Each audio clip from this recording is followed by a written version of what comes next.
Okay, so we are going to deal with the Companies Act 2013 now. हाँ, see, the Companies Act 2013 is enacted to consolidate, मतलब एक साथ करना, जो provisions scattered थे ना इधर उधर, तो उन सारे scattered provision को एक साथ combine करना, मतलब consolidate करना हो गया.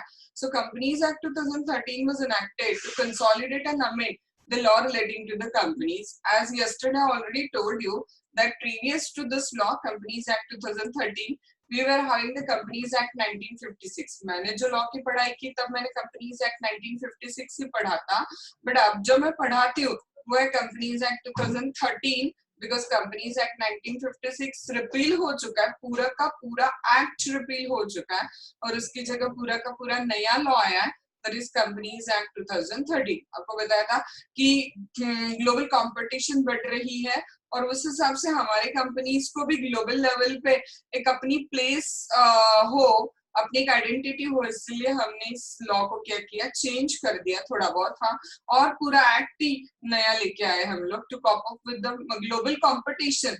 Government of India has enacted this particular new subject. Okay, due to the changes in the national and international economic environment and facilitate the expansion and growth of economies, central government decided to replace the Companies Act 1956 with the new legislation.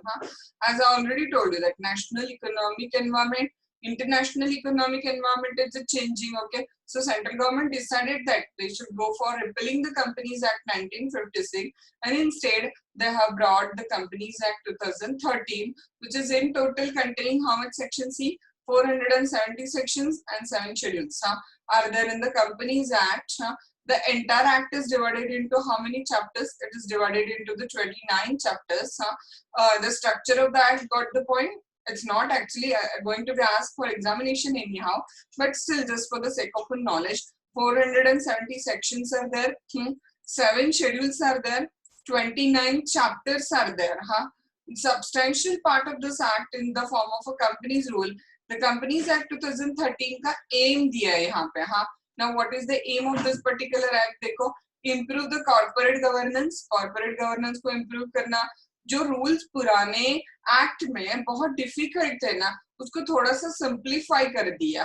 Simplify the regulations.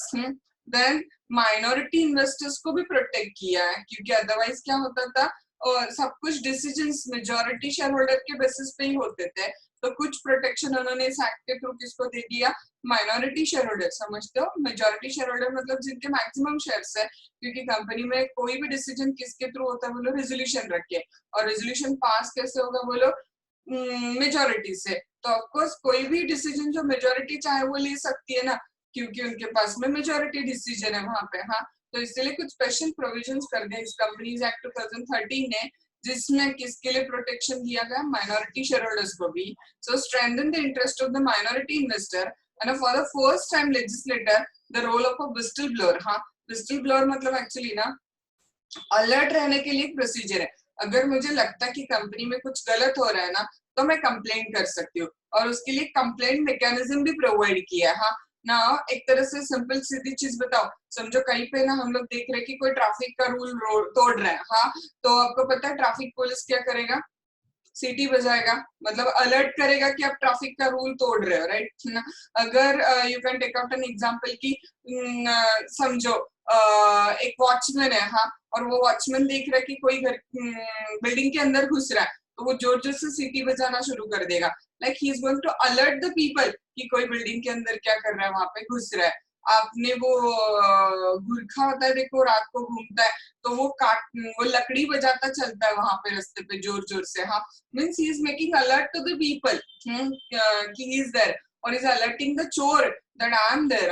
इसका मतलब ना same way आपको अगर कहीं पे भी company में, basically company में पब्लिक इन्वेस्टमेंट होती है अंदर को, तो therefore it is a very necessary कि विस्टल ब्लोअर मैकेनिज्म वहां पे रहे. तो एक मैकेनिज्म की जहां पे आप कहीं पे भी कंपनी में कोई फ्रॉड या रॉन्गफुल चीज दिख रही है, तो आप कंप्लेंट वहां पे कर सकते हो. सो दिस एनैक्टमेंट, नया वर्ड आपके लिए, पीछे समझ अभी तक नहीं गया. स्टैट्यूट या एक्ट या एनैक्टमेंट, मतलब सारी चीजें क्या बोलो, one and the same thing has been there. So statute मतलब ही क्या है, एनैक्टमेंट है, और एनैक्टमेंट मतलब ही एक्ट है वहां पे. So this is the same concept as what you can call as a act, जैसे ये वर्ड कंसिडर किया गया है यहाँ पे. सो स्टार्ट करते देखो आगे. applicability of the Companies Act is the next point we are going to see. Now, in the applicability of the Companies Act, the points we are going to see is that one, देखो, the provision of the Act apply to number one, companies incorporated under this Act or under the previous company law, इसका meaning आपको समझाती हूँ. देखो, अब Companies Act 2013 आ गया, आ रहा है ध्यान में, Companies Act क्या आ गया बोलो, 2013 आ गया. इसका मतलब क्या फिर कंपनीज जो 1956 के एक्ट के नीचे रजिस्टर्ड थे, मतलब जो कंपनी 1970 में रजिस्टर्ड थी, जो कंपनी 2000 में रजिस्टर्ड थी, जो कंपनी 2010 में रजिस्टर्ड थी, वो कंपनी नहीं है क्या? रॉन्ग, वो भी कंपनी है, सही है. 1956 में रजिस्टर्ड कंपनी को भी आप कौन सा लॉ एप्लीकेबल होगा बोलो, 2013 एक्ट एप्लीकेबल होगा. जो भी उसके बाद के एक्ट कंपनी करेगी उसके लिए लॉ कौन सा एप्लीकेबल होगा बोलो, 2013 Act is going to be applied. That's it. So this Act is going to be applied to all the companies which are registered under Companies Act 2013 also, and to the companies which are incorporated under the previous law also. आया ध्यान में आपको? अब ये अगले जो points दिए ना, इसको एक्चुअली एप्लीकेबिलिटी पे भी क्वेश्चन पेपर में मोस्ट प्रोबेबली नहीं है. सो अच्छा इसको इतना वैल्यू देने की जरूरत नहीं है, बट ना ये जो नीचे का मटेरियल है उसको ट्रिक बताती हूँ, आपको ध्यान में आ जाएगा. एक पॉइंट रीड करते और फिर आपको वो ट्रिक बताती हूँ कि क्या बताया उन्होंने इस प्रोविजंस में. Insurance company except with the provision of the said act are inconsistent with the provision of the insurance act 1938 and insurance and regulatory development act, that is RDA act 1999. अब एक इंश्योरेंस कंपनी है ना, insurance company को पहला applicable law कौन सा होगा बोलो, इंश्योरेंस एक्ट. क्योंकि भले वो इंश्योरेंस कंपनी है लेकिन वो इंश्योरेंस कंपनी है ना, तो ऑफ कोर्स उसका पहला पेरेंट एक्ट कौन सा होगा बोलो, इंश्योरेंस एक्ट. तो इंश्योरेंस कंपनी को भी, सेंटेंस ध्यान रखो, इंश्योरेंस कंपनी को भी कंपनीज एक्ट 2013 एप्लीकेबल होगा. इंश्योरेंस कंपनी को भी कंपनीज एक्ट 2013 एप्लीकेबल होगा, बट उतना ही जितना उनके मेन लॉ मतलब इंश्योरेंस एक्ट 1938 या आरडीए एक्ट 1999 के अगेंस्ट नहीं है. मतलब अगर समझो कंपनीज एक्ट 2013 में और आरडीए एक्ट में कोई कंट्रोवर्सी है, आरडीए कुछ अलग बोल रहा है, कंपनीज एक्ट कुछ अलग बोल रहा है, तो फिर क्या एप्लीकेबल होगा बोलो, आरडीए एप्लीकेबल होगा. क्योंकि उनके लिए वो इंश्योरेंस कंपनी है ना, तो इसका मतलब उनके लिए प्रोविजन किसके पहले आ जाएंगे बोलो, इंश्योरेंस कंपनी के प्रोविजन. तो अगर कोई प्रोविजन कंपनीज एक्ट में अलग है और आरडीए इंश्योरेंस एक्ट में अलग है, तो पहला एप्लीकेशन किसका होगा बोलो, वहां पे आरडीए का या इंश्योरेंस एक्ट का पहला एप्लीकेबल हो जाएगा. अब ना बस आपको वही ट्रिक याद रखनी है. नीचे सारे प्रोविजन में वही दिया है, बस अभी यहाँ पे इंश्योरेंस है, थर्ड पॉइंट में बैंकिंग है, फोर्थ पॉइंट में इलेक्ट्रिसिटी है, but provision as it is रहेगी कि बाबा बैंकिंग कंपनी को भी कंपनीज एक्ट 2013 एप्लीकेबल है, बट उतना ही जितना बैंकिंग रेगुलेशन एक्ट के अगेंस्ट नहीं है. Then generation of supply of electricity company को भी कंपनीज एक्ट 2013 एप्लीकेबल है, बट उतना ही जितना इलेक्ट्रिसिटी एक्ट के अगेंस्ट नहीं जाता है उतना. वापस बताती हूँ, देखो अभी ध्यान में आ जाएगा, ध्यान दो और कुछ डाउट है तो बता देना फिर मुझे. Let's have a look. Companies incorporated under this act 2013 act के नीचे इनकॉर्पोरेटेड कंपनी को तो एक्ट एप्लीकेबल है ही है, साथ ही साथ previous company law that is 1956 वाले कंपनीज को भी एक्ट एप्लीकेबल है. Number 2 thing, this act is also going to be applied to the insurance company except for the provision of the act are inconsistent with the provision of insurance act and RDA act. Same copy paste sentence बस banking company को डालना है. Banking companies except where the provision of the said act are inconsistent with the provision of the Banking Regulation Act 1949.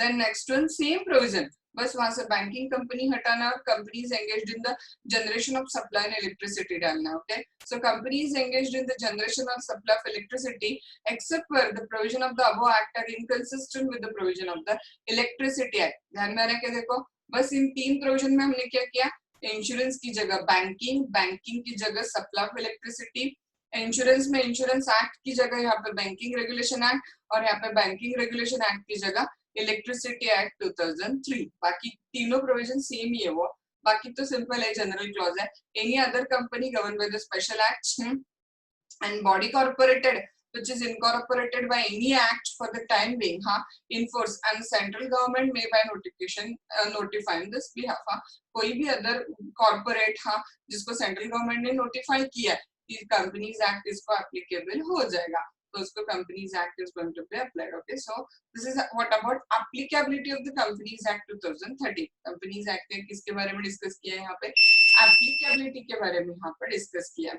I'll wait for a minute. आपको ध्यान में आ रहा है क्या, देखो. First of all, after going through the applicability of the Companies Act 2013, the next point we are going to see is the meaning of the word company. Company word हम लोग क्या करते हैं वहाँ पे cover करना शुरू कर देते हैं. Actually ना आपके मॉड्यूल में कंपनी का ओरिजिन एक्सेस इतना दिया नहीं है, बट हम लोग जब लॉ पढ़ाते हैं ना, तो कंपनी का ओरिजिन आपको बेसिकली लिखना भी नहीं है, जस्ट एक जनरल नॉलेज के लिए और एक इंटरेस्ट क्रिएट करने के लिए आपको ये कंसेप्ट आपको बता रही हूँ मैं. अदरवाइज एज सच इसको इतना याद रखने की जरूरत नहीं. कंपनी का जो मीनिंग है ना, द वर्ड कंपनी जो है ना, वो company word has been come with the word comma. Comma word से कंपनी वर्ड क्या हो गया वहां पे, कवर अप हो गया. और पुराने जमाने में ना टेकिंग फूड टुगेदर को कंपनी बोलते थे. देखो आप एक मिनट के अंदर आपको ध्यान में आ जाएगा कि ये क्या चीज है वहां पे. समझो, will just take out an example. ये लॉकडाउन कुछ नहीं है, और समझो एक नॉर्मल सिचुएशन में हम लोग हैं, कोरोना वगैरह ऐसे कुछ नहीं है. और आपका कॉलेज चल रहा है, और निहारिका को ना कॉलेज में गए हो आप लोग सब लोग, और निहारिका को किसी होटल में वगैरह नाश्ता करने के लिए जाना था. अकेले नहीं जाना है. तो निहारिका समझो अंजलि को बोल रहे हैं कि चलो चाय पीने या व्हाटएवर कुछ स्नैक्स लेने के लिए जाते हैं, कंपनी तो दो कम से कम. तो कंपनी वर्ड हम लोग कब यूज करते हैं पता है, even we are going together and we want a company of somebody, we used to apply this particular word company. तब भी हम लोग कंपनी वर्ड को क्या करते हैं वहां पे यूज करते हैं. चाय पीने के लिए कंपनी, कम से कम खाने के लिए बैठने को तो कंपनी दे दो. सो कंपनी वर्ड मतलब क्या, two people coming together. Even in that circumstances we used to call as a company. तो ये कंपनी का ओरिजिन में ऐसे ही था. शुरू में टेकिंग फूड टुगेदर के लिए वर्ड कौन सा यूज किया जाता था, कंपनी. और फिर ना ये लोग जब फूड टुगेदर लेने के लिए एक साथ आते थे ना, तब धीरे धीरे वहां पर बिजनेस डिस्कशंस होने लगे. In the very beginning this word was taken in the form of only taking the food together, and then उसके बाद में वो वर्ड कैसे गया, फूड टुगेदर के लिए जब ये लोग साथ में आते थे ना, तब they used to start a discussion on what, they used to start a discussion on the matter of the किस पर डिस्कशन करना शुरू कर दिया उन्होंने, बिजनेस पे. साथ में बैठे तो बिजनेस डील होने लगे या बिजनेस डिस्कशंस होने लगे. एंड फिर उसी से दे कम टू द पॉइंट कि चलो साथ में आते और बिजनेस करते हैं. एंड देन फिर कंपनी फॉर्म ऑफ बिजनेस का क्या हो गया वहां पे, एक्चुअली डायरेक्टली कंपनी फॉर्म नहीं, पहले तो पार्टनरशिप आया, देन कंपनी आया, बट धीरे धीरे वो डेवलपमेंट वहां पे होती गई. So company stands coming together. Now आपके लिए जो डेफिनेशंस दिए वहां पे जाते थोड़ा सा. According to chief justice Marshall जो है, उन्होंने कंपनी की डेफिनेशन क्या दी है, देखो. कंपनी, कल का मटेरियल थोड़ा सा दिमाग में रिवाइज करो. कंपनी जो कॉर्पोरेशन है, आर्टिफिशियल बीइंग है. आपको याद है मैंने कल बताया था कि there are two types of person, one is a natural person and another is a legal person. हम लोग कंपनी को पर्सन तो बोल रहे हैं, बट क्या कंपनी को खुद के आईज है, खुद के लेग्स है, खुद के हैंड्स है? नहीं ना. तो कंपनी जो है वो पर्सन तो है, बट पर्सन कैसा बोलो, लीगल पर्सन है, आर्टिफिशियल पर्सन है. टच नहीं कर सकते ना उसको हम लोग, तो वो क्या कंसिडर किया जाएगा बोलो, आर्टिफिशियल बीइंग है. इनविजिबल है, जिसको दिखाना पॉसिबल नहीं है. इनटैंजिबल है, जिसको स्पर्श करना पॉसिबल नहीं है. तो कंपनी का एग्जिस्टेंस कैसे बोलो, it is only in the contemplation of the law. Company है क्योंकि लॉ बोलता है कि कंपनी है. Being a mere creation of the law, it possesses only those properties which the character of the creators confer upon it. इसको हाथ पांव दिमाग नहीं है. इसको वही प्रॉपर्टीज है जो लॉ उसको देता है वहां पे. either expressly or accidental to its very existence, जो उसके existence के लिए वहां पे जरूरी होगा. कोई भी एक डेफिनेशन लर्न कर लो ना तो इनफ है वहां पे, या तो मार्शल की या तो नीचे हैनी की दी है. देखो, कॉर्पोरेशन इज आर्टिफिशियल बीइंग है, दिमाग में डाल के लो. इनविजिबल है, इनटैंजिबल है. इसका existence only in the law है. Existing only in contemplation of a law. being mere a creation of the law, it possesses only those properties which the charter of its creation confer upon it. इतना लेते तो भी enough है, उसका charter उसको जितने features देता है उतने फीचर्स उसको दिए गए हैं वहां पे। हाँ, नाउ हैने क्या कहता है, देखो Haney company is incorporated association, be very clear. हाँ, incorporated that is registered, unless and until company register नहीं होती है कंपनी का एग्जिस्टेंस अराइज नहीं होता है। So in the word of professor Haney, company is a incorporated association है which is a artificial person है। कंपनी क्या बोलो, इनकॉर्पोरेटेड एसोसिएशन है, साथ ही साथ कंपनी क्या बोलो, आर्टिफिशियल पर्सन है। आर्टिफिशियल पर्सन ऊपर आपको ध्यान में है, लीगल पर्सन का ही दूसरा नाम जूरिडिकल पर्सन है, उसका ही दूसरा नाम आर्टिफिशियल पर्सन है। वापस देखो, there are two type of person, natural and legal. Legal person को और नाम हो सकता है, legal person is also called as a juridical person, juristic person, artificial person. हाँ, ये अलग अलग नाम किसको आ जाते हैं बोलो, लीगल पर्सन के ही ये नाम यहाँ पे कंसिडर किए जाते हैं। वापस डेफिनेशन में आता है, a company is an incorporated association है। Okay, company is a incorporated association which is a artificial person, number 2 जो artificial person है। number 3 created by law है, कंपनी को क्रिएट किसने किया बोलो, लॉ ने क्रिएट किया है। हाँ, कंपनी की खुद की अपनी ओन आइडेंटिटी है, having a separate entity, हाँ, with a perpetual succession। Company का एग्जिस्टेंस हमेशा के लिए, कल ही बताया था, अंदर के मेंबर आते जाते रहेंगे बट कंपनी का एग्जिस्टेंस कंटिन्यूइंग है। परपेचुअल सक्सेशन मतलब कंटिन्यूइंग एग्जिस्टेंस। हाँ, एंड कंपनी को अपना एक सील होता है ना, हम लोग कंपनी का स्टैम्प अटैच करते हैं, हाँ, with a common seal. This definition sum of the meaning as well as the features of the company. ये डेफिनेशन ना ऐसी है कि कंपनी का मीनिंग भी क्लियर कराती है और डेफिनेशन साथ ही साथ कंपनी के फीचर्स भी बताती है। तो मेरा अपना ओपिनियन बोलो तो ये डेफिनेशन याद रखना बहुत इजी है, आसानी से फटाफट दिमाग में रह जाती है क्योंकि बहुत पॉइंट वाइज है। हाँ, नाम भी ओके है, हनी की जगह उसको हैनी कर दो, हैने।